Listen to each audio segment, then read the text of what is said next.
Nang pasimula ay nilikha ng Diyos ang langit at ang lupa.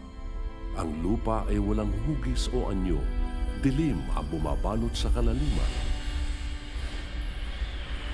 At kumikilos ang Espiritu ng Diyos sa ibabaw ng tubig. Sinabi ng Diyos, magkaroon ng liwanag. At nagkaroon nga.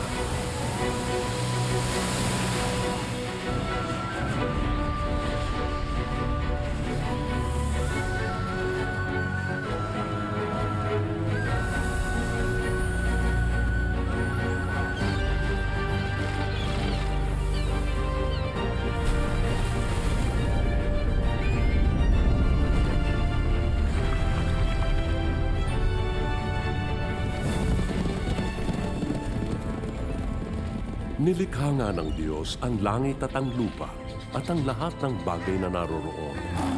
Pagkatapos, ginawa ng Panginoong Diyos ang tao mula sa alabok. Hiningahan niya sa ilong at nagkaroon ito ng buhay. Nilalangga ng Diyos ang lalaki at babae ayon sa kanyang larawan.